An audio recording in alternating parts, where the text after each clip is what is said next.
하나님의 말씀은 누가복음 4장 16절에서 19절에 있는 말씀을 우리 한 목소리로 함께 읽도록 하겠습니다. 누가복음 4장 16절부터 19절에 있는 말씀을 우리 한 목소리로 같이 읽습니다. 시작. 예수께서 그 자라나신 곳 나사렛에 이르사 안식일에 늘 하시던 대로 회당에 들어가사 성경을 읽으려고 서심해 선지자 이사야의 글을 들이거늘 책을 펴서 이렇게 기록된 대로 찾으시니 곧 주의 성령이 내가 임하였으니 이는 가난한 자에게 복음 전파하게 하시려고 내게 기름을 부으시고 나를 보사 포로 된 자에게 자유를 눈먼 자에게 다시 보게 함을 전파하며 눌린 자를 자유케 하고 주의 은혜의 해를 전파하게 하려 하심이라 하였더라. 아멘. 오늘 예수 두 번째 이야기를 함께 나누려고 합니다. 저번 주에 예수님 그는 누구인가? 예수가 누구였죠? 이렇게 눈이 딱 이게 고개는 안 움직이는 게 눈만 이렇게 딱 들어가는. 자, 임마누엘의 뜻이 뭐죠? 예수는 다 잤어? 예수는요? 예수는? 그렇죠. 예수는 그리스도인데 그리스도는 뭐예요 그럼?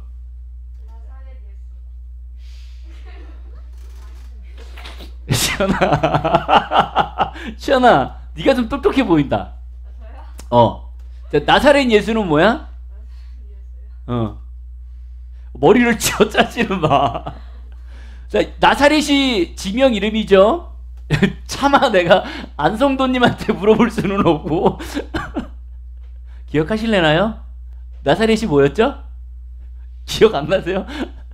나사렛은 지명 이름이었죠. 그래서 태어난 곳이 원래는 베들레헴인데 베들레헴에서만 태어나고 산 것은 나사렛이었어서 나사렛에서 태어난 예수 해서 나사렛 예수 혹은 요셉의 아들 예수 이렇게 얘기한다 했죠.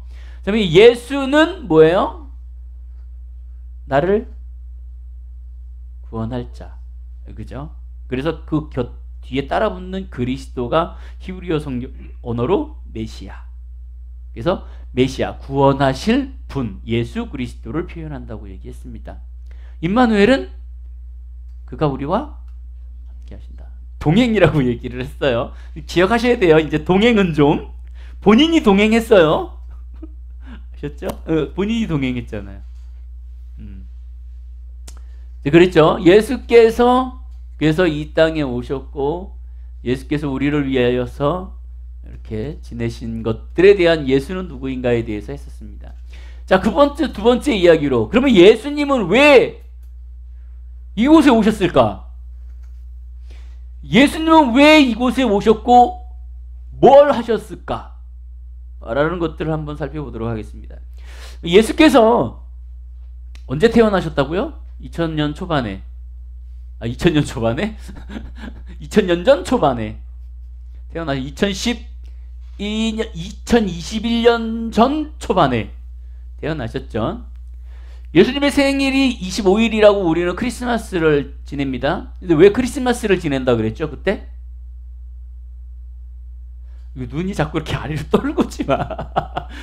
25일 날이 예수님의 생일이 아니에요. 그죠? 예수님의 생일은 25일이 아닙니다. 그럼 왜 25일이 예수님의 생일이 되었을까? 여러분들 알고 있지만 우리 이 개신교의 뿌리는 어디죠? 예, 카톨릭이죠. 카톨릭이 바울을 통하여서 예수 그리스도의 복음을 듣고 예수님을 영접합니다. 그리고 나서 그 국교를 예수 그리스도를 받아들여요. 그래서 종교개혁을 일으키죠. 로마에서. 그래서 로마의 모든 사람들이 교회를 믿기 시작합니다. 그것이 카톨릭이었어요. 근데 로마가 예수 그리스도를 영접하기 이전에 그들이 믿던 것이 태양신이었습니다. 그 태양신 숭배를 많이 했었어요. 그래서 예수 그리스도를 받아들이고 나서 예수를 믿고 있었는데 이 수많은 사람들이 그럼에도 불구하고 태양신을 계속 숭배했습니다.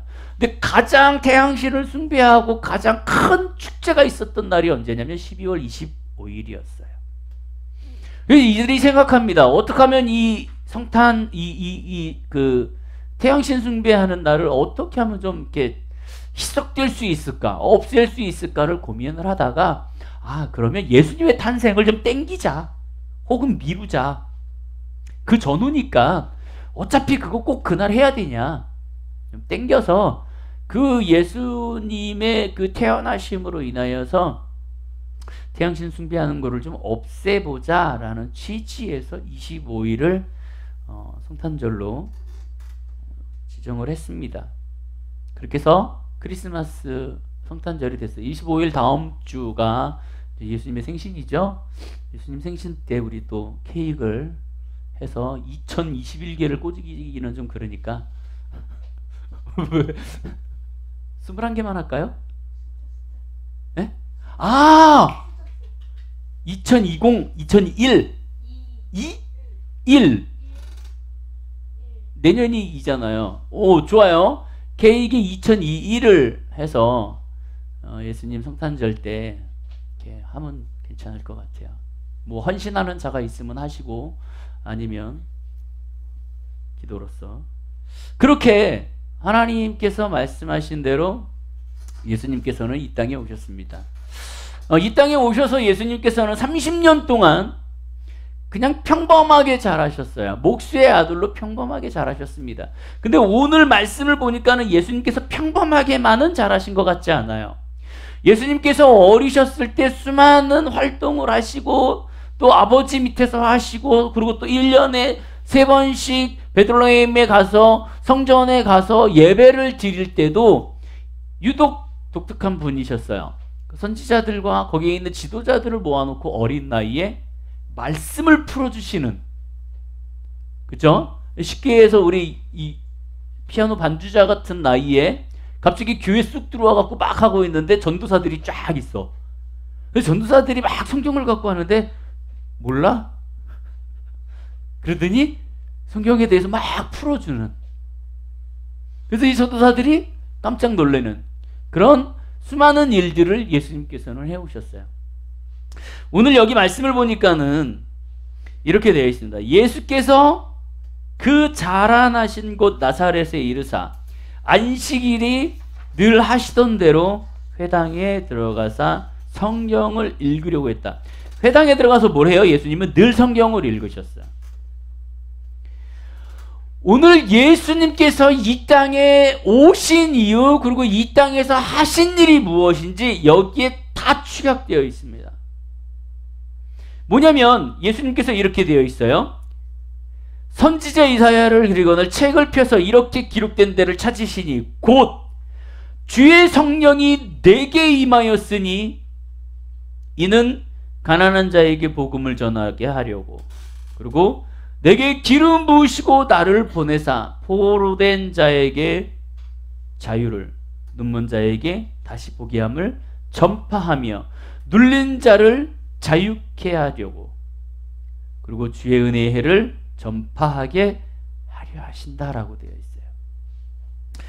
있어요. 예수님은 30세쯤 되셨을 때입니다. 지금 한 30세쯤 되셨을 때에 예수께서 세례 요한에게 예수님의 세례를 받기 시작해요. 예수님은 원래는 세례를 받지 않으셔도 되는 분이십니다. 그럼에도 불구하고 예수님께서 이곳에 오셔서 보여주신 건 뭐냐면 여기에 이렇게 나와 있는 대로 주의 성령이 나에게 임하신 것을 보여주기 위해서 이 땅에 오셨어요. 예수 그리스도의 몸, 하나님의 신분이지만 하나님의 신분을 버려버리고 인간의 신분으로 하나님을 지극히 섬기고 하나님의 뜻을 따라가기 위해서 오신 분이 예수 그리스도예요. 그래서 예수 그리스도는 본인이 하나님의 아들임에도 불구하고 사람들이 세례 요한에서 세례를 받는 것을 똑같이 가서 행하십니다. 단지 차이가 좀 있었던 거는 뭐냐면 모든 사람들은 예수 그리스도의 이름으로가 아니라 성령의 이름으로 세례를 받고 나왔는데, 이 예수 그리스도는 이 세례 요한을 찾아가서 예수 성령의 이름으로 세례를 받고 나왔을 때 하늘에서 하나님의 음성이 들리기 시작했어요. 이게 뭐였죠?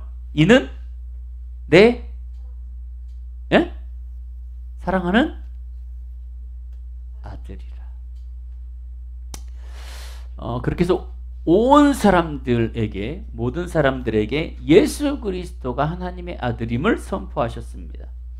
그러한 사역을 쭉 가시고 예수님께서 세례 요한에게 세례를 받으시고 가셔갖고 누구에게 시험을 받아요?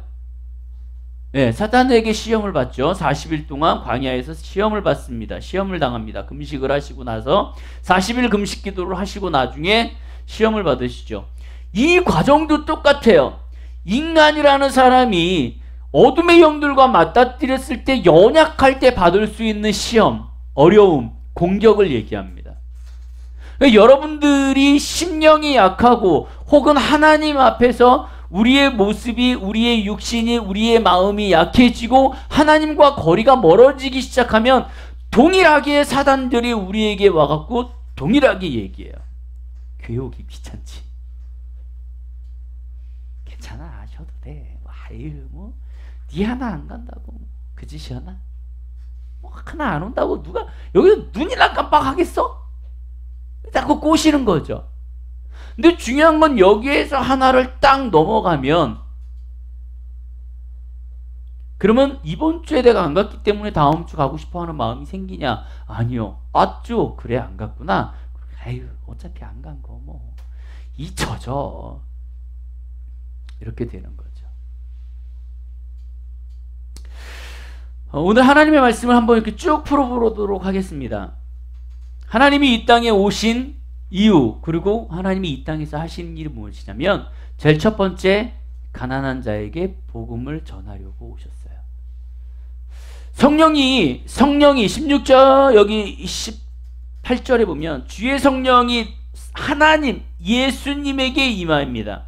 주의 성령이 예수님에게 임하였으니 이는 뭘 하기 위해서냐면 가난한 자에게 복음을 전하게 하기 위해서요. 자, 여러분 잘 보세요.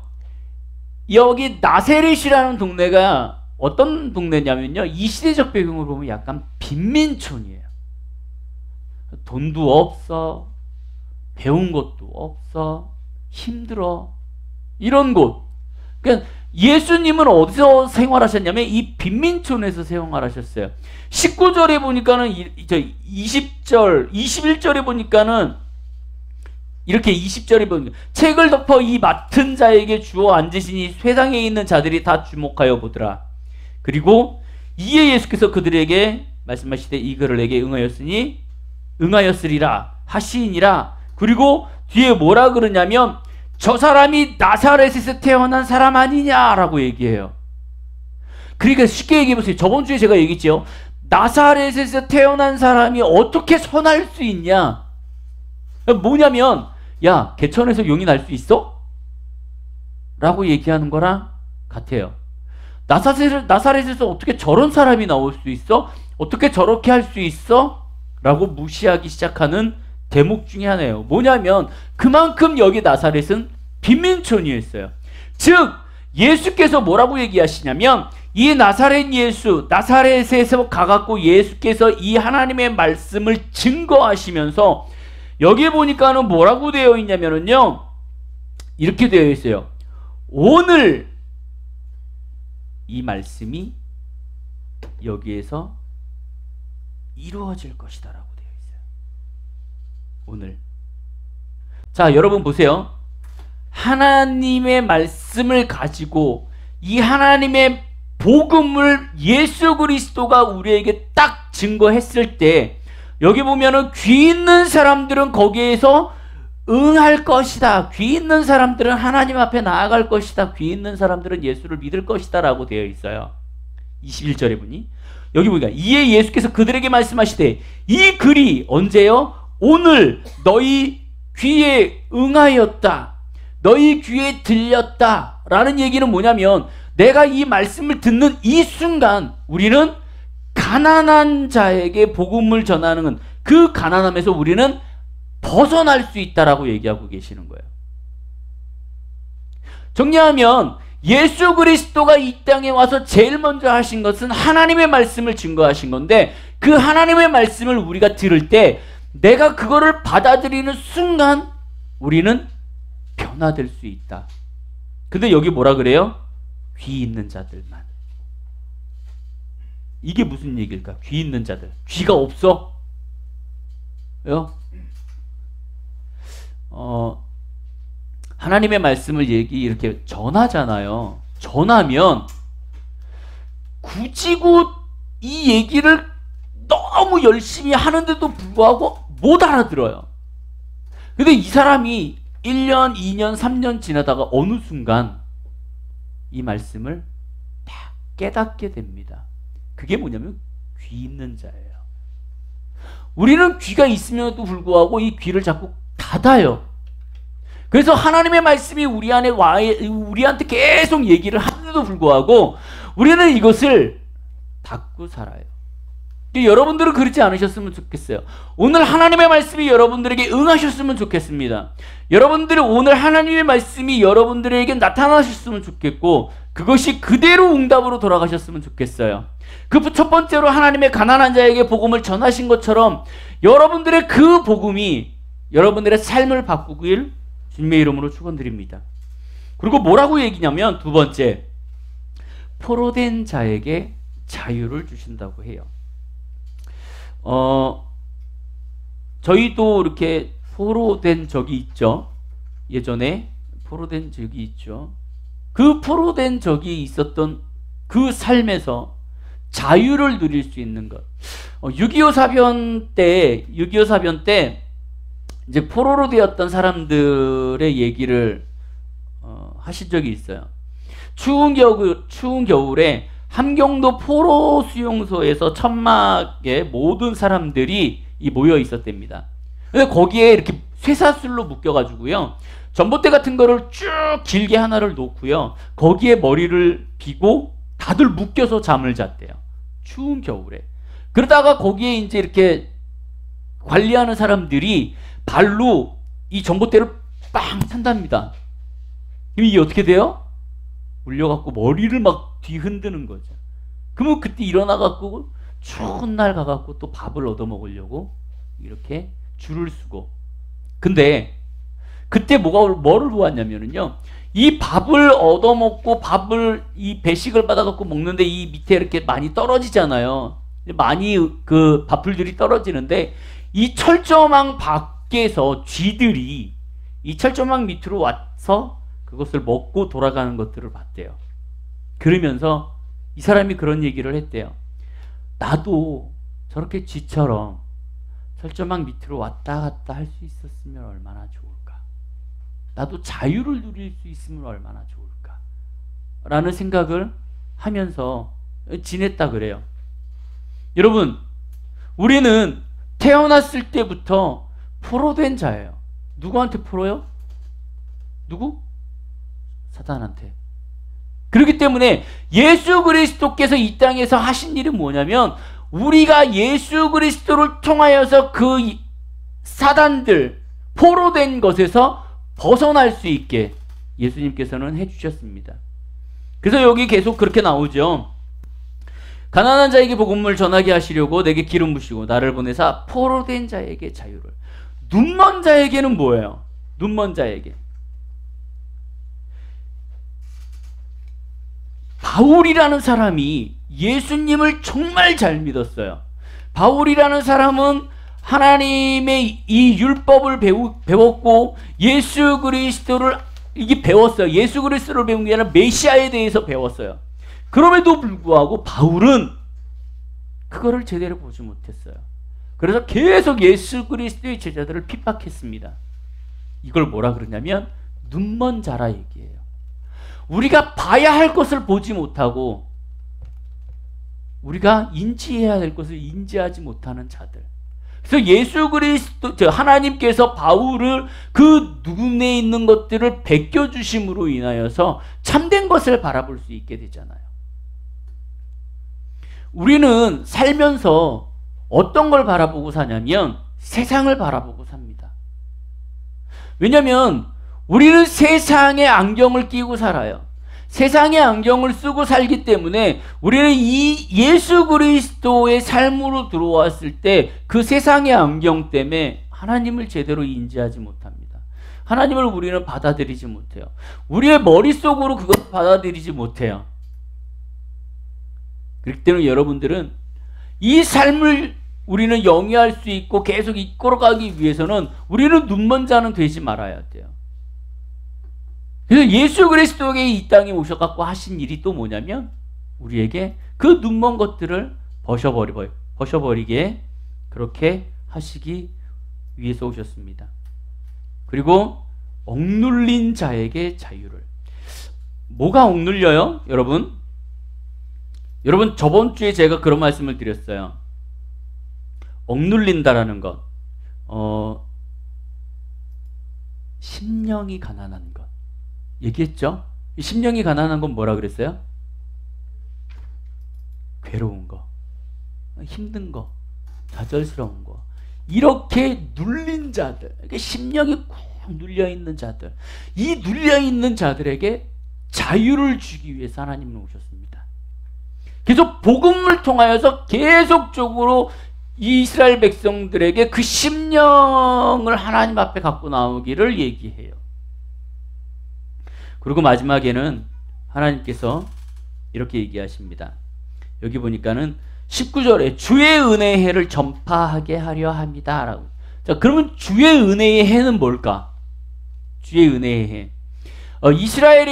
이스라엘은 전통이 있습니다. 구약에. 그게 뭐냐면 희년이라는 게 있어요. 희년. 자, 우리 여러분은 잘 알지만 7년째 되는 날을 교회에서 안식년으로 많이 지킵니다. 목회자들도 7년이 지나면 안식년을 많이 지켜요. 그래서 성경에 어떤 것이 있냐면 7년을 7번 갔을 때, 그럼 몇이죠? 77에 49. 49년의 해를 지나고 그 다음 해 50년째 되는 해를 이스라엘 백성들은 뭘로 지키냐면 희년이라는 걸로 지켜요. 뭐냐면 내가 희년이 지난 첫 번째 해에 노예가 됐어. 그러면 49년이 있다가 50년째 되는 날 나는 자유하게 됩니다. 그것이 율법이에요. 그것이 희년이에요. 즉 뭐냐면 48년째 49년째 내가 노예가 됐을지라도 50년이 딱 되잖아요. 그럼 희년이 다가오잖아요. 그러면 이 사람은 내가 아무리 이 사람을 돈을 주고 사갖고 노예를 만들었을지라도 이 사람은 풀어줘야 돼요. 이게 율법적으로 그렇게 하게 되어 있습니다. 즉 무슨 얘기냐면 지금 예수께서 19절에 주의 은혜의 해를 전파하게 하려 한다. 그리고 뭐냐면 우리에게 희년을 주시겠다는 얘기예요. 너 포로됐어? 너 노예야? 너 힘들어? 좌절스러워? 해방시켜줄게. 풀어줄게. 하나님의 나라를 너에게 알려줄게 라고 마지막으로 말씀하시는 거예요. 예수님은 이 땅에서 우리를 위해서 철저하게 움직이셨어요. 예수님은 이 땅에 오셔서 우리에게 계속적으로 복음을 전하셨어요. 예수님은 이 땅에 오셔갖고 나의 죄를 위해서 십자가에 못 박혀 돌아가셨어요. 왜? 예수님이 십자가에 돌아가셔야지만 우리가 희년을 얻을 수 있었기 때문에 그래요. 자유함을 얻을 수 있었기 때문에 그래요. 예수 그리스도가 태어나신 12월에 우리가 예수님을 그냥 생일을 축하하는 것이 아니라 예수님이 나를 위해서 무엇을 하셨을까? 예수님이 이 땅에 오셔서 무엇을 하셨을까? 한번 고민하고 그 예수님을 위해서 우리가 기억하고 나아갔으면 좋겠어요. 철저히 예수님은 이 땅에 오셔서 정확하게 한 가지로만 얘기한다면 우리를 죽기까지 사랑하시기 위해 오셨어요. 예수님은 우리에게 계속적으로 죽기까지 사랑하셨습니다. 그것을 여러분들이 기억하셨으면 좋겠어요.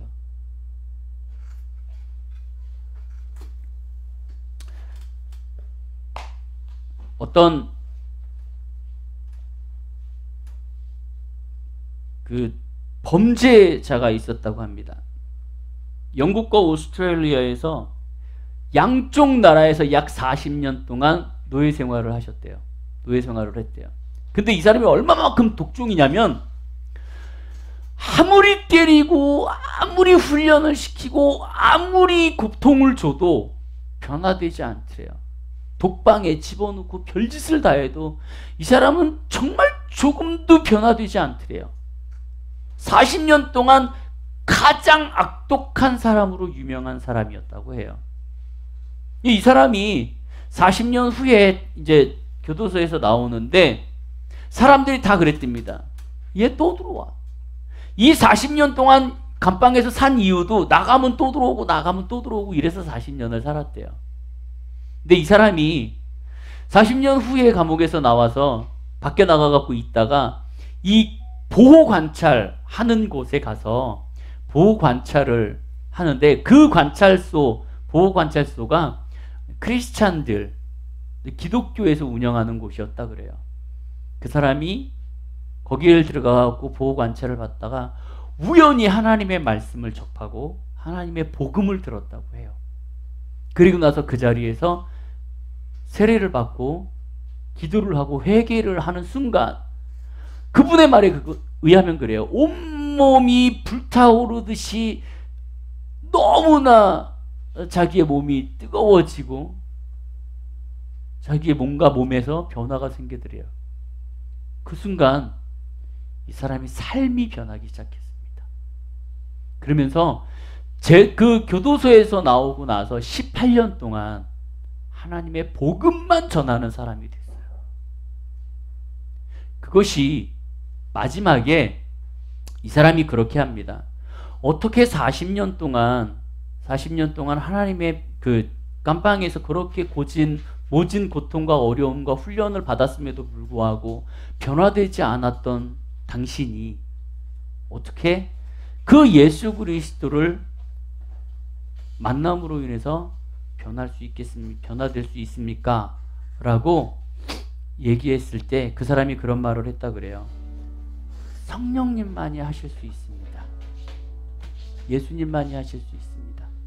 변화될 수 있는 것은 성령님만이 나를 변화시킬 수 있습니다. 라고 얘기했다 그래요. 예수 그리스도는 우리에게 변화되는 삶을 주십니다. 그렇기 때문에 여러분들의 삶 속에서도 예수님을 바라보며 그리고 예수님이 이 땅에 오셔서 우리에게 하신 것들, 보여주신 것들, 그런 것들을 통하고 또 복음을 받아들임으로 인하여서 성령님을 느끼고 우리의 삶이 모습이 변화되는 그런 여러분들이 되시기를 주님의 이름으로 축복드립니다.